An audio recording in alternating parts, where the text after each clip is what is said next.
Halo Sobat Isisok, ketemu saya lagi masih topiknya membahas prestasi supernya Lo Keng Hong yang terjadi pada saat krisis moneter tahun 98 di mana kondisi hancur-hancuran, perbankan kelas kakap semua bangkrut semua, BCA bangkrut, Bank Mandiri belum ada, BBD, BNI, BDN, Bank Bapindo semuanya di merger gitu.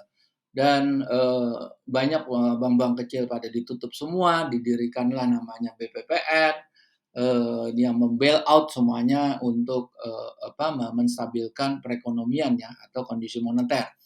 Dan pada saat itu juga US dollar melonjak dari 2.500 menjadi bisa mencapai 13.000 14.000 saat itu. Oke, di sini Lo Keng Ho membeli saham UNTR, United Tractor, anak perusahaannya Astra International, itu dengan modal 10 miliaran, sekitar 10 miliar, dijual semuanya senilai 625 miliar. Ini luar biasa sekali. Luar biasa prestasi kayak gini. Oke, kita lihat eh, news ya, dalam interviewnya Lo Keng Hong di sini. Oke, di sini dia menyatakan bahwa dia membeli, oke kita besarkan dulu, membeli saham UNTR dengan setiap lembarnya harga 250 perak. Dibiarkan tidur selama lebih kurang kan 6 tahun. Salah, saya koreksi. Itu bukan 6 tahun tapi 10 tahun. Kalau 6 tahun kan 2004 dia jual ya, itu 6 tahun. Nah, kenapa? Kita lihat ini ya, kita lihat di sini. Kalau dia jual 2004, itu harganya 1.500, bukan 15.000 ada di sini, ada 2009. Oke, ini mungkin udah waktunya ini interview ini kan sekitar belum lama ya, antara 2023 sampai 2022. Bisa aja Lo Keng Hong lupa, bisa aja lupa, dia pikir itu 6 tahun enggak 10 tahun. Nah, tapi apapun, kalau dia jual di sini dengan pembelian itu 250 dengan 1.500 itu kan sudah six figure, udah 6 kali lipat, udah luar biasa. Sampai di sini itu sampai ke 10.000. Ke 10.000 itu udah 40 bagger, tapi dia enggak. Padahal dia sebutnya shock juga lihat di sini, zuret, habis itu 10.000, 11.000 turun menjadi 3.000. Sampai enggak shock, tapi balik lagi. Tapi dia harus puasa sekitar, coba. Nah, ini apa? Ini kan krisis subprime mortgage yang di Amerika, krisis tahun 2008. Bukan krisis di Indonesia, tapi kita kena dampaknya. Jadi cause and effect karena subprime mortgage crisis di Amerika ya. Sehingga saham UNTR tuh dari 10.000, 11.000 turun menjadi sekitar di level 3.000-an.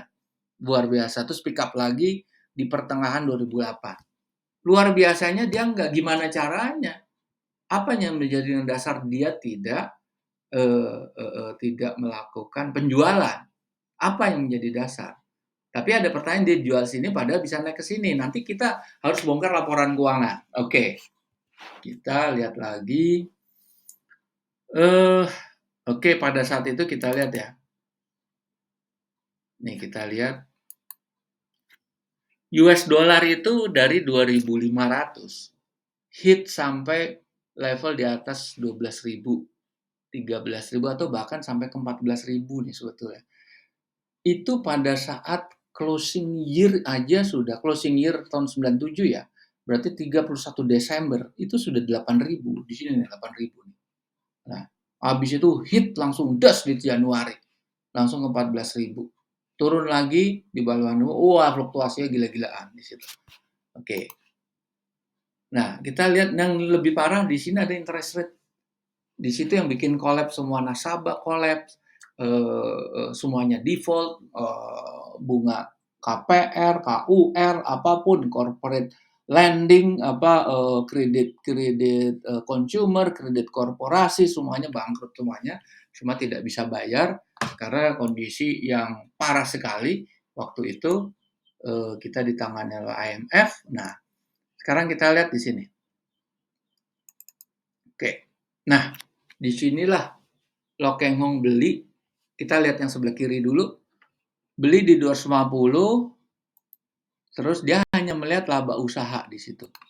Laba usaha yang dilihat adalah 30 kali dari 250. Artinya apa? 7.700.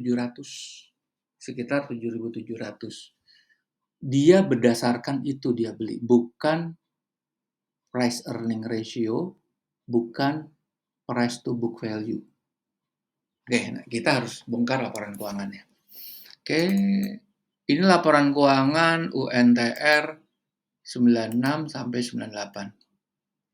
Oke. Nah,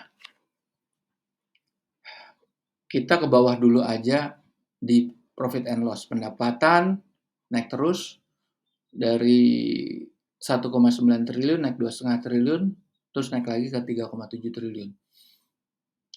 Ini kan masa krisis, ini kan closing 31 Desember laporannya. Kenaikannya 1,2 triliun hampir 1,3 triliun. Berarti ini perusahaan bisa survive di masa krismon. Artinya krisis 98 itu kan semua lini kehajar semua. Kebangkrutan di mana-mana, kerusuhan, kebangkrutan, hancur-hancuran. Kemiskinan, unemployment itu naik drastis, employment rate itu turun, poverty rate-nya itu naik dan lain sebagainya. Hancur-hancuran, banyak perusahaan bangkrut. Tapi ini sebetulnya dia bisa melalui krispon itu dengan luar biasa. Laba kotornya juga naiknya drastis loh. Ini laba kotornya gila banget di sini. Dari 600 sampai 1,4. Berarti naiknya 2 kali lipat laba kotornya. Ini kan kalau di sini lihat laba kotornya kan cuma berapa nih? 1/5 ya? Atau 20% ya? 20% di sini laba kotornya itu 1,4 ya 50% juga sih. 50%. Enggak, sorry. Ini kan 20%, ini 50%. Berarti di sini UNTR itu menemukan metode operasi sehingga cost of goods sold-nya itu menjadi rendah sekali. Di operasional daripada dia kan rental alat berat untuk pertambangan. Rental alat berat. Berarti dia menemukan cara yang paling efisien dalam mengoperasikan alat-alat berat yang dirental kepada kliennya yaitu pemilik tambang, perusahaan mining company, bisa oil and gas, bisa coal mining, bisa gold mining dan segala macam ya. Nah, laba usaha itu kan setelah dikurangi biaya-biaya ini emang strukturnya beda. Ini kan nggak ada detailnya. Kita nggak punya detailnya di sini. Tapi kita lihat bahwa laba kotor itu adalah setelah dikurangi biaya produksi. Laba usaha itu setelah dikurangi selling, general, and administration expenses. Nah, setelah menjadi laba bersih, itu net loss semua dia. Ini dari tahun 1997 juga net loss. Net loss setelah pajak ya. Kalau sebelum pajak dia untung. Tapi setelah pajak dia ini kan harus bayar pajak. Tetap dia harus bayar pajak. Berarti dia rugi. Ya. Yang jelas tidak ada dividen, tidak ada ya kemungkinan gelombang PHK masih bisa dipertahankan karena di sini dia laba sebelum pajaknya masih surplus 1 triliun. EBITDA-nya 1,3 triliun. Nah, di sini kita lihat UNTR boleh dibilang suatu perusahaan yang bisa dikategorikan wonderful company karena dia bisa mengatasi krisis yang sangat luar biasa di tahun 98. Sekelas BCA aja nggak mampu, bangkrut BCA, sekelas BCA kan di bail out gitu sama pemerintah. Nah ini suatu prestasi yang luar biasa, tetapi kalau dilihat dari laba atau net loss, ini kan PER-nya pasti negatif. Artinya bukan target buy, ini kan akan di-skip para investor sebetulnya. Sekarang kita lihat balance sheet-nya. kita akan lihat, price to book value-nya. Book value itu cuma 25 miliar. Kalau dibagi, nah kita lihat tadi kan nggak masuk di situ book value-nya. Coba ya kita lihat tadi di sini ya. Price book value-nya nggak masuk di sini. Nggak bisa ini kecil lah pasti price to book value-nya kalau coba Anda bagi ya sama jumlah sahamnya 138. Ini dibagi 150 aja. Oke. Ini dibagi 120. Ini lebih price book value-nya lebih kecil daripada harga. Berarti udah nggak masuk target buy. Karena price to book value menurut gurunya Warren Buffett yaitu Benjamin Graham adalah targetnya adalah 2/3 atau 0,66. Nah, lebih kecil lebih bagus. Ini kan di atas 1. Kalau di atas 1 bukan target buy. Oh, di sini ada nih, sorry. Nih, ada nih kan, 185 kan di atas 1. Nah, ini book value per saham itu menurunnya drastis. Kalau 3.250 naik ke 3.680, langsung ngedrop. Karena dia rugi. Nah, kalau ini kan masih carry over dari tahun 96, makanya naik kan, karena dia ada untung di tahun 96. Begitu di tahun 98, ini ada dua kerugian di tahun 97 dan kerugian di tahun itu, 98. Makanya book value-nya langsung ngedrop cuma 185 sementara harganya 250, berarti bukan target buy kan di sini kan. Di sini nggak masuk hitungan target buy kalau di sini. Kalau price earning ratio jelas enggak. Nah, di sini dia cuma memegang dari laba usaha. Nah, kalau kita lihat neracanya, tadi kan itu kan kita lihat dari kuitas ya.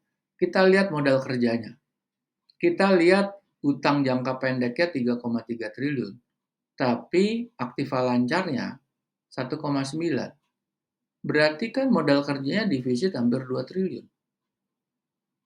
Belum ditambah utang jangka panjang, utang usaha. Nah, disinilah yang eh, tidak masuk kepada kriteria target buy. Karena kalau net working capital itu negatif, udah pasti neracanya negatif kan. Nggak mungkin neracanya bisa positif secara hitungan Benjamin Graham. Nah ini kita lihat dari tahun 97, kita lihat 97 ya, kewajiban lancarnya itu meningkat di sini nih. Dari 750 naik ke hampir 2 triliun. Ini kan closing year tahun 97 ya. Dia nggak mungkin nambah utang. Nggak akan mungkin nambah utang. Ini utangnya pasti dalam US dollar.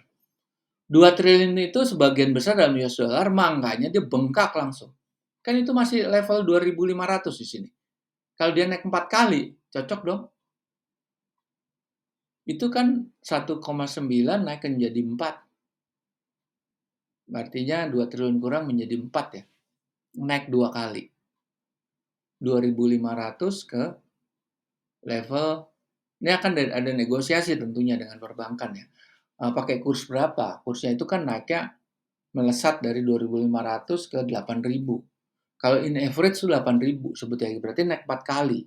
Nah ini negonya naik 2 kali, berarti di level 4 ribuan di sini. Tetapi tetap akhirnya sangat luar biasa, signifikan kenaikannya. Naik 2 kali lipat aja sudah signifikan sekali.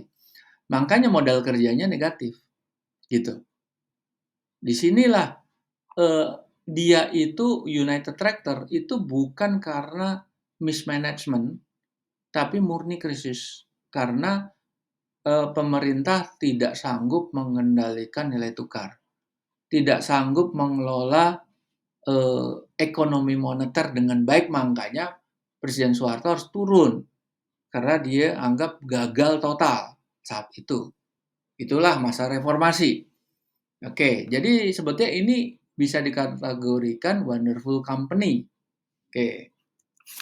Oke, sekarang kita lihat, tadi kita sudah lihat ini ya. Nah, ini kita udah lihat ya. Naiknya luar biasa. ininya juga. Nah, ini suku bunga naiknya sampai hampir 70%, udah waduh, bangkrut semua lah, kebangkrutan di mana-mana di sini. Oke, kita lihat lagi di sini. Pertanyaannya, kalau dia tadi 2004, ini kan di sini masih 1.500 loh. Kita lihat tadi kan udah kan 1.500 ini nih, kita lihat nih di sini. Ya kan nih, Kak, 2004 harganya 1.500 ya, closing, highest-nya 1.600. Oke. Sekarang kita lihat di sini. Dia jual itu di harga 15.000. Kalau dia jual di 15.000 sesuai dengan interview itu, berarti 60 Bagger dia jualnya di tahun 2009 bulan 10. Nah, pada saat itu kondisi valuasi seperti apa? Price to book value-nya 34.000. Berarti book value-nya 34.000, price dibandingkan book value adalah 0,44. Berarti sebetulnya belum masuk target sell di sini. Belum masuk sebetulnya karena harganya belum mencapai eh, basic ini aja, paling dasar aja 0,6, ini masih 0,4. Tapi dia sudah jual. Nah, juga price earning ratio-nya itu masih 0,6, 0,55. Sebetulnya kenapa dia jual? Karena di interview itu disebutkan di situ bahwa Lo Keng Hong juga mengalami ketakutan juga sebetulnya. Karena dia kan mengalami masa ini, nih, masa tahun 2008. Ini eh, harga UNTR tuh nyampe 10.000, artinya 40 bagger. Dia menyesal tidak menjual itu begitu kena hit 2008. Subprime mortgage crisis di Amerika. Itu kan ada cause and effect akhirnya menghantam bursa Indonesia. IHSG turunnya drastis. Cuma bangkitnya cepat. Dalam nggak sampai 1 tahun, ini UNTR bangkit lagi dan mencapai hits di sini. Dan Lo Keng Hong tidak mau kehilangan momentum. Padahal sebetulnya bisa nyampe 33.000 di sini. Dia nggak mau deh. Karena apa? Dia shock di tahun 2008. Siapapun akan shock di sini. Tidak mungkin, tidak ada orang yang shock. Uh, mereka bukan malaikat lah. Dari 10.000 menjadi 3.000. Shock sekali. Kenapa saya nggak lepas di 10.000? Oke. Tapi dia sabar tidak jual. Karena dia tahu valuasinya seperti ini. True value-nya itu 17.000 sama 36.000. Ini masuk kan? 33.000 dia hits. Kan antara ini. Jadi begini ya. Apa yang dilihat di sini adalah laporan keuangan 2008. Ini kalau di sini 2009 mulai di sini, 2010 di sini. Pada waktu laporan keuangan closing year 31 Desember 2008, inilah kondisi yang bisa disimpulkan. True value-nya 12.700 sampai 36.000. Makanya dia masih bertahan, tidak jual. Ini shock sekali. Dia tahan di situ karena dia melihat dari sini kan naik terus. Kalau Anda bongkar ya laporan keuangan 2003, 4, 5, 6, 7 sampai 8 itu naik semua, 9 pun naik. Jadi UNTR itu sebetulnya tidak terkena imbas dari subprime mortgage crisis di Amerika. Yang terkena imbasnya adalah sentimen, emotional stress. Sebetulnya secara bisnis enggak. Karena US dollar itu kan enggak, kalau nggak salah ya, itu kita sudah mengalami kenaikan yang luar biasa di tahun 98 dan angkanya itu bergerak di antara sekitar mungkin 10.000. Kita nggak tampilkan, saya nggak tampilkan sekarang, tapi kira-kira seperti itu. Dan ini saya ada angka, tapi tahun 2018 ya, itu 40.000. Dari mana? Ya kita coba lihat ininya apanya valuasi kira-kira ya 3-4 tahun terakhir. Nah, ini ada aplikasi namanya Easy Stock. Saya mau running Easy Stock, itu Anda bisa masuk ke Google Play Store. Itu silakan download, namanya tulisan Easy Stock, yaitu EZZW. Stock.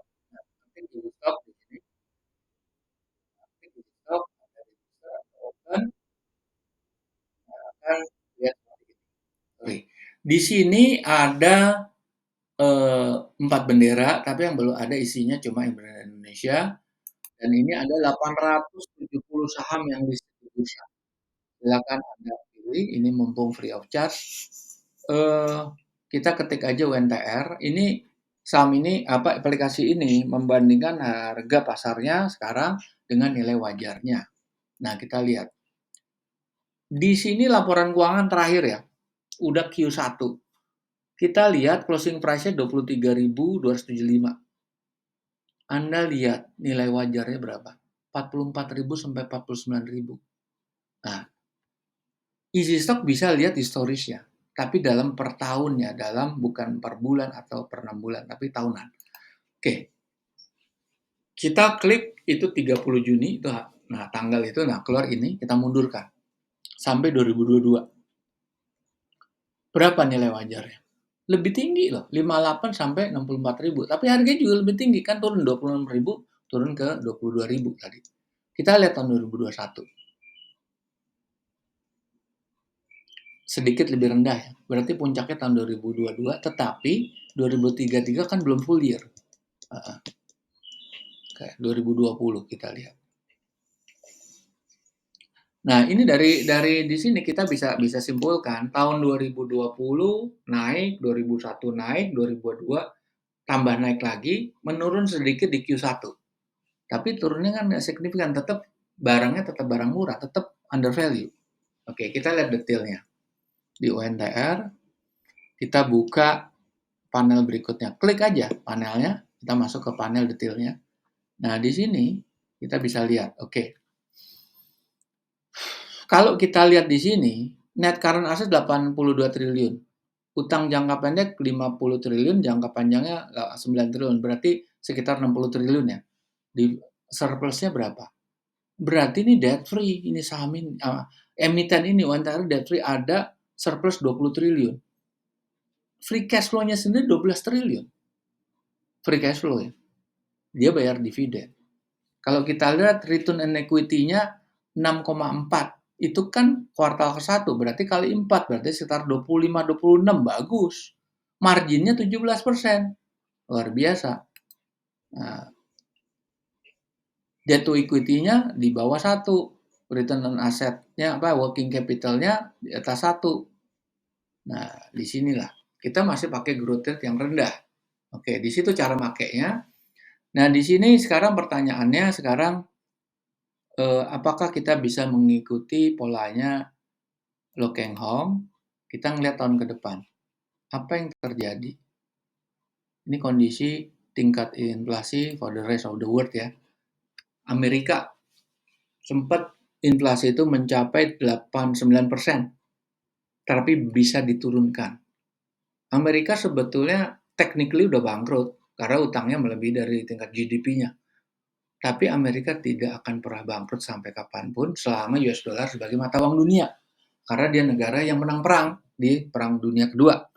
Nah, Amerika selalu generate utang, selalu issue bond, government bond.